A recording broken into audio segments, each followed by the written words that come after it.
자기 절제와 간헐적 결핍이 주는 의외의 행복, 스토아적 삶의 권유. 이 책은 당신의 마음을 단련시킴으로써 당신의 몸도 개선하도록 도와줄 것이다.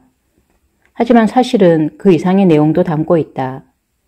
이 책은 매일 좋은 습관을 기르라는 단순한 지침을 담은 책이 아니기 때문이다. 즉, 당신만의 삶의 철학을 갖도록 인도해주는 책이기도 하다. 당신이 이 책을 읽으면서 개발할 도구들은 당신이 이루고자 하는 모든 일에 도움이 될 것이다. 삶은 늘 명확성과 결단력, 그리고 훈련이 더해질 때 더욱 단순해진다. 특히 삶에 대한 생산적인 관점을 손에 쥐려면 아주 먼 옛날의 거인, 특히 스토아 철학자들의 어깨에 올라타야 한다. 그래서 우리는 철학의 요람으로 여행하면서 당대 최고의 사상가들과 함께 할 것이다. 세네카, 에픽테토스, 그리고 로마 제국의 황제이기도 했던 마르쿠스 아우렐리우스에게서 직접 배울 것이다. 그들의 전략을 흡수하여 혼돈과 싸울 것이며 정신의 질서도 바르게 세울 것이다. 지금 우리가 사는 세상은 그들이 살았던 세상과는 매우 다르지만 인간의 본질은 변함이 없다. 어차피 우리도 지금 여전히 두려움과 욕망, 분노, 불확실성, 주의 산만, 불안, 의지 부족 등 그 시대의 어려움들과 동일한 어려움들에 맞서 싸우고 있지 않는가? 스토아 철학은 수많은 사람들에게 이런 어려움들을 제대로 해결하는 법을 가르쳤다. 또한 역사책 속의 위대한 인물들과 종교적 흐름에도 영향을 주었다. 최근 수십 년간 스토아 철학은 뛰어난 운동선수, 군인, 대통령, 기업가 사이에서 들불처럼 퍼지면서 새로운 황금기를 경험하고 있다. 이쯤에서 이 책의 목적이자 당신이 얻게 될 가치가 어떤 것인지 정리해보자. 이는 다음과 같다.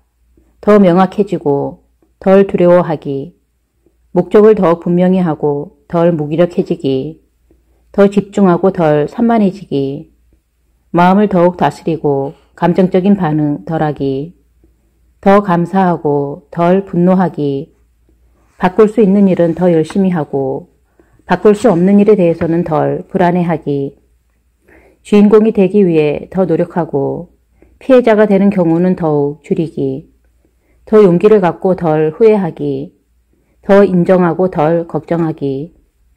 한마디로 이 책은 당신이 고통을 덜 받으면서 더 많은 걸 이루도록 도와줄 것이다. 10가지 감정 다스리는 법. 우리 조상들은 위협에 둘러싸여 살았기 때문에 즉각적 반응을 보여야 할 때가 많았다. 즉 싸우거나 도망가야 했다. 그러나 이런 자동적 반응들은 안전한 현대 사회에서 비생산적인 경우가 많다. 우선 자동적 반응은 우리의 눈을 멀게 하고 이를 그르치게 한다. 또한 우리를 자극하거나 단점이 드러나게 하기에 쉽게 약용될 수 있다. 이런 이유로 스토아 학파는 이런 첫 번째 인식에 의문을 제기하면서 우리 감정을 믿지 말라고 조언했다. 뭔가가 기분 좋게 해준다고 해서 그것이 우리에게 좋은 것이라는 뜻은 아니다. 두려워하는 것이 있다고 해서 그것으로부터 도망가야 한다는 뜻도 아니다. 궁극적 목표는 우리의 감정이 아닌 원칙에 따라 행동하는 것이다. 어떤 사람들은 이런 정서적 통제를 냉담함으로 해석하고 그것이 다른 사람과 멀어지게 하는 요인이 될 수 있다고 생각한다. 하지만 이것은 우리가 현실에서 멀어지게 하지는 않는다. 오히려 우리의 관계를 망치는 것은 바로 비이성적 분노와 오해로 생긴 시기심, 부당한 질투 등 왜곡된 감정이다. 우리 자신과 사이가 좋아야 다른 사람과도 좋은 관계를 맺을 수 있다. 모든 감정 뒤에는 우리가 주의를 기울여야 할 유효한 메시지인 교훈이 있다는 걸 명심해야 한다. 따라서 스토아 학파는 감정을 억누르는 것이 아니라 과잉 반응 없이 침착하게 감정을 조사해 나가라고 강조한다.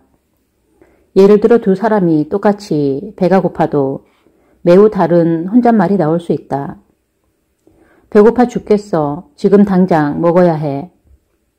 배가 고프지만 참을 수 있어. 먹고 싶지만 난 저녁까지 2시간은 버틸 수 있어. 당신은 둘 중 누가 식사 계획을 지킬 거라 생각하는가? 스토아 주의의 목표 중 하나는 우리 생각이 인식을 왜곡하여 고통을 만들 수 있다는 걸 이해하는 것이다. 세상은 당신의 감정에 영향을 받지 않고 당신의 행동에만 반응하는 사실을 잊지 말자. 그리고 왜곡된 감정에 따라 행동한다면 예상과는 다른 결과들이 나올 것이다. 감정, 특히 스토아학파가 정념이라 말하는 감정을 제대로 조절하는 것은 명확한 사고를 하거나 합리적으로 행동하는데 꼭 필요하다. 또한 감정은 에너지의 원천이다. 우리는 이 에너지를 이리저리 떠다니게 하지 않고 생산적인 작업에 집중시키길 원한다. 이를 이루기 위해서는 우리의 신념과 해석을 조정하고 우리의 감정과 싸우는 법을 배워야 한다. 앞으로 우리는 고통을 유발하고 종종 목표로 가는 길을 가로막는 일부 감정을 빠르게 검토해 나갈 것이다. 그리고 스토아 학파의 조언에 따라 그런 감정을 처리하는 방법도 배울 것이다. 더불어 인지행동요법에서 가져온 현대 기술도 자세히 설명할 것이다. 여기에서는 스토아 학파가 특별한 관심을 기울였던 감정에 대해 빠르게 살펴볼 것이다. 그리고 그 감정을 다룰 방법 중 일부를 간추려 볼 것이다. 그들은 이 과정을 테라페이아라고 불렀다. 일종의 정서적 치료이다. 이 치료의 목적은 변덕과 불안, 두려움, 분노 또는 슬픔으로 동요된 마음을 진정시키는 것이다. 두려움. 다른 감정과 마찬가지로 두려움은 잠재적 위험에서 우리를 보호한다. 예를 들어 우리가 어두움을 두려워하는 이유는 그것이 우리 생명을 위험에 빠뜨리기 때문이다. 또한 사회적으로 거부당하는 것도 두려워하는데 홀로 있는 외로움이 치명적일 때가 많기 때문이다. 하지만 안전한 현대사회에서 우리의 두려움은 대개 과장되거나 근거가 없다. 쓸모가 없을 뿐만 아니라 우리의 꿈에서 멀어지게 한다. 우리의 뇌는 여전히 두려움이 우리를 보호하고 있다고 생각하지만 두려움은 많은 경우 우리를 정체시킨다. 예를 들어 우리는 실패에 대한 두려움 때문에 첫걸음을 내딛지 못한다. 우리가 두려워하는 대상을 피하면 단기적으로는 긴장감이 줄지만 시간이 지남에 따라 대처 능력이 부족해지고 그 결과 두려움이 증가하면서 행동 능력도 제한된다.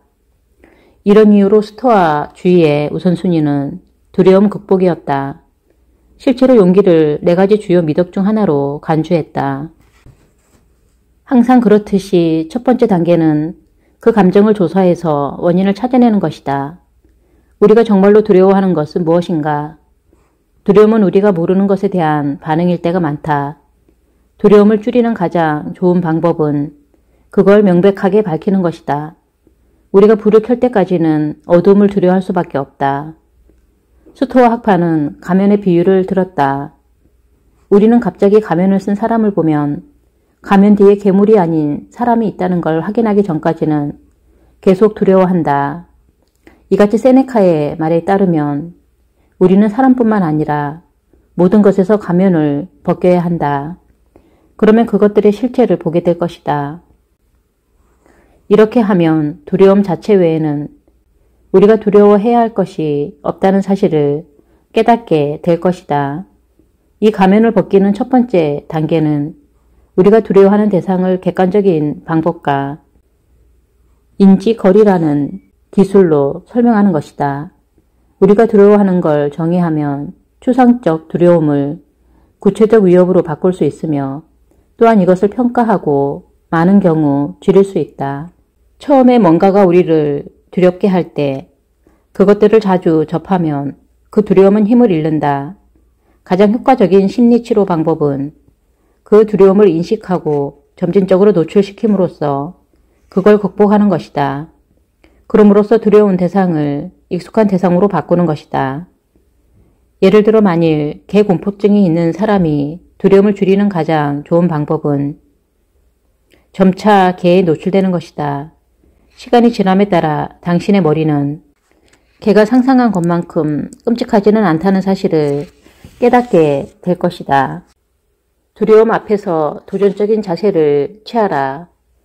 만일 벌어진다면 이라는 질문을 그렇다면 어떻게 될까로 바꿔라. 우리를 두렵게 하는 것은 대개 생각만큼 나쁘지는 않다. 따라서 시험에서 떨어지면 어떻게 될까? 애인이 떠나면 어떻게 될까? 프로젝트가 실패하면 어떻게 될까? 물론 안 좋은 시간을 보내겠지만 당신은 분명 극복할 것이다. 불안은 두려움에서 비롯된다. 물론 어느 정도의 불안이 꼭 나쁜 것만은 아니다. 두려움과 마찬가지로 불안도 우리가 조금 더 주의를 기울이거나 잠재적 위험을 식별하는 데 도움이 되기 때문이다. 하지만 특정 한계를 넘어서는 불안은 우리를 막아서고 그릇된 행동을 하게 할 뿐만 아니라 정서적 고통의 원인이 될 수도 있다. 마르커스 아우렐리우스가 말했듯이 사실 불안은 외부적 요인이 아니라 우리가 스스로 만들어낸 것이다. 따라서 우리가 그걸 만들 수 있다면 제거할 수도 있다. 스토아 학파에 따르면 불안은 우리의 힘으로 어쩔 수 없는 걸 통제하려고 시도하기에 생겨난다.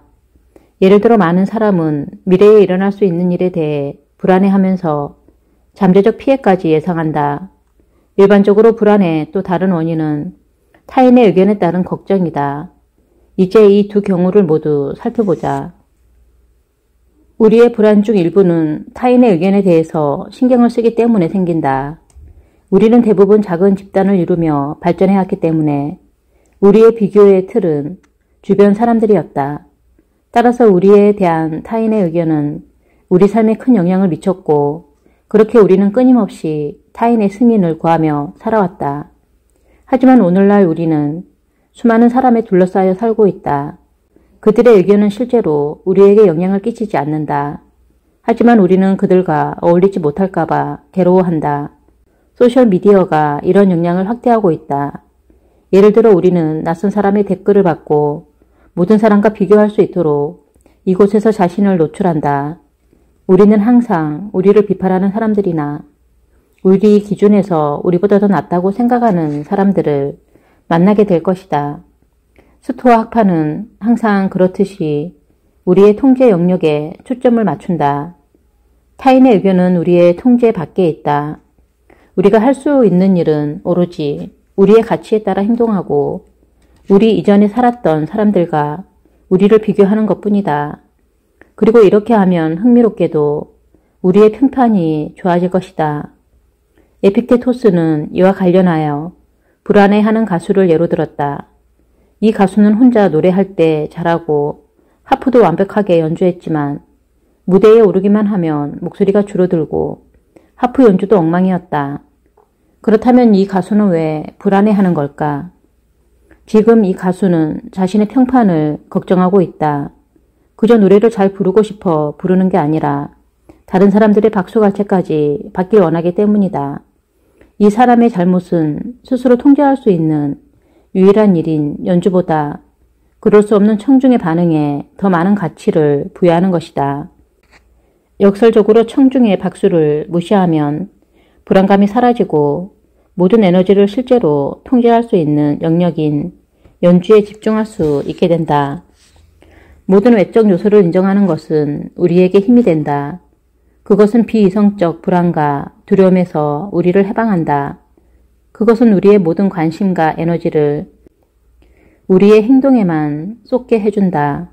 불안이 두려움 때문에 생긴다면 분노는 우리가 원하지 않는 일이 생기거나 종종 다른 사람이 저지른 일 때문에 생긴다. 스토아 학파가 보기에 분노는 가장 파괴적인 감정 중 하나다. 그러므로 스토아 학파는 분노를 다스리는 데 중점을 두었다. 세네카는 이 감정을 위해 분노에 대하여라는 책까지 썼다. 여기에서 그는 분노를 높은 대가를 치러야 하는 순간적 관계라고 표현한다. 즉, 억지되지 않은 분노는 종종 분노가 유발하는 부상보다 더 해롭다. 분노는 붙는 대상보다 그걸 담고 있는 용기에 더 큰 피해를 줄 수 있는 산성 성분이다. 또는 분노는 자유 낙하하는 돌과 같아서 부딪히는 대상과 함께 부서질 것이다. 분노가 이토록 파괴적인 이유가 무엇일까? 그것은 우리의 눈을 흐리게 하고 잘못했다고 느끼는 그 대상에 복수하려는 욕구를 동반하므로 그에 따른 결과가 비참할 수밖에 없기 때문이다. 대부분의 폭력 행위는 계획적이지 않다. 분노 때문에 충동적으로 일어난다. 극단적 상태가 아니더라도 분노 때문에 충동적 반응을 보이면 직장을 잃거나 인간관계가 파괴될 수 있다. 따라서 만일 당신이 분노의 손에 휘둘린다면 당신은 틀린 결정을 내리게 될 것이다. 그렇게 현재의 도발에 대응하다가 장기적 목표들을 희생하게 된다. 따라서 마음이 진정될 때까지는 하려던 일을 미루는 게 중요하다. 스토아 학파는 항상 분노를 품고 공격적으로 사는 사람들에게 특히 비판적이었다. 마음의 평안은 마음의 최적 상태다. 그러니 그 상태를 스스로 깨뜨리는 건 어리석은 일이다. 당신의 관점을 바꾸기 위해서 조감도와 인지거리 기술을 사용할 수 있다. 마음을 진정시키는 또 다른 전략은 먼저 몸을 바꾸는 것이다. 스토아 학파는 생리학과 심리학 사이의 관계를 알고 있었다. 특히 세네카는 겉으로 몸을 안정시킬 걸 권했다. 스토아 학파는 내적 정신 상태가 외적 신체 상태에 그대로 드러난다는 걸 알았다. 따라서 예를 들어 얼굴 근육을 이완시키고 차분하게 호흡하고 천천히 걸어보자. 스토아 학파는 우리가 실제로 피해를 보았는지 분석하는 것 외에 분노를 유발하는 사람들의 의도를 평가해 보기를 권한다. 우리는 타인이 실수를 저지르거나 무능한 걸 볼 때마다 그의 행동들이 악의적이라 여길 때가 많다. 결국 결과가 같더라도 타인의 행동이 악의적이지 않고 거의 항상 우발적이라는 사실을 이해하면 분노가 줄어들 것이다. 분노를 줄이는 또 다른 방법은 다른 사람의 의견을 크게 신경 쓰지 않는 것이다. 오늘날에는 필요 이상으로 깊이 파고드는 것이 그 어느 때보다 쉬워졌다. 인스타그램에 남긴 댓글을 확인하다 보면 좋지 않은 내용을 찾게 될 것이다. 만일 우리가 다른 사람의 말에 기분이 상하면 기분 나쁜 삶을 살게 될 것이다. 이것은 다른 많은 영역에 대한 스토아주의의 전형적 반응이다. 만일 당신이 X 때문에 괴로워하면 당신의 삶도 괴로워질 것이다. 왜냐하면 X라는 일은 끝없이 일어나기 때문이다. 우리를 화나게 만든 사건이 생길 때마다 참지 않고 충동적으로 반응하면 더 큰 상처를 입을 것이다. 다시 말하지만 분노 자체는 그걸 일으키는 원인보다 더 위험하다. 스토아 학파에서 말하는 분리는 무관심이나 연약함을 뜻하는 게 아니다. 이것은 항상 합리적으로 행동하면서 침착함과 정신적 명료함을 유지하기 위한 전략이다. 만일 공격에 대응할 필요가 있다고 판단되면 분노하지 말고 단호하게 행동하라. 또한 공정한 대우를 요구할 때는 당당하게 행동하라. 다른 사람이 당신의 행동을 통제하거나 차단하려고 한다면서 저항하라. 또한 침착하면서도 결단력 있게 행동하라. 도발 앞에서 정의롭게 반응하는 사람은 분노에 찬 사람보다 더 많은 힘을 드러낸다. 그들이 당신을 공격할 때 그들이 하는 것처럼 대응하지 말고 당신에게 걸맞게 대응하라. 또한 당신은 분노의 힘을 건설적으로 활용할 수 있다. 지금 화가 났는가? 체육관에 가서 열심히 운동해보라. 분노가 생길 때 당신이 선택할 방법은 두 가지다. 1. 분노의 손에서 충동적으로 반응하거나 2. 마음을 진정시키고 대응을 미룬 다음 가능한 방법들을 침착하게 평가한다. 받은 상처에 복수할 방법을 찾는 것보다 스스로 치유하는 게 훨씬 낫다. 복수하면 많은 시간이 낭비되고 새로운 상처도 받게 된다. 분노가 가라앉으면 이성적으로 대응하라. 하지만 가장 좋은 대응 수단은 없을 때가 많다는 걸 기억하라. 마르쿠스 아우렐리우스가 말했듯이 최고의 복수는 당신을 공격하는 자들처럼 되지 않는 것이다. 스토아 학파가 잘 알고 있었던 것처럼 우리는 사회적 존재이기 때문에 가족의 죽음이나 감정적 단절에서 큰 영향을 받는다. 다시 말하는데 많은 사람이 스토아주의에 대한 잘못된 이미지를 갖고 있다. 그런 힘든 시간을 겪은 사람에게 괴로워하지 말라고 말하는 건 잔인할 뿐만 아니라 아무런 도움이 안 된다. 늘 그렇듯이 슬픔이 반드시 나쁜 것만은 아니다. 슬픔은 우리가 변화하거나 타인의 도움을 구하도록 동기를 부여할 수 있다. 자동적 반응으로 슬픔을 피할 수는 없지만 그걸 길들이는 법은 배울 수 있다. 오늘날에는 많은 병을 알약으로 치료하지만 예전에는 철학으로 치료했다. 그래서 스토아 학파에서는 소위 위로의 편지들이 눈에 띈다. 다른 철학 학파에서도 이런 편지가 흔했지만 특히 스토아 학파가 쓴 것이 인정을 받고 있다. 이 편지는 위로와 격려를 해줄 뿐만 아니라 모든 종류의 상실과 고통을 줄이기 위한 설득력 있는 주장과 성찰하는 연습도 달고 있다. 이런 순간을 극복하기 위해서 오늘날 적용할 수 있는 몇 가지 주장을 검토해보면 도움이 될 것이다. 첫째, 고통의 유용성에 대해 성찰해보라. 초기에 경험하는 슬픔이 정상적인 감정임을 이해했지만 어느 순간부터 우리의 자책감이 상실감보다 더 크면 큰 손해를 입을 수 있다. 눈물이 흐르도록 내버려 두라. 하지만 또한 눈물이 멈추도록 내버려 두라.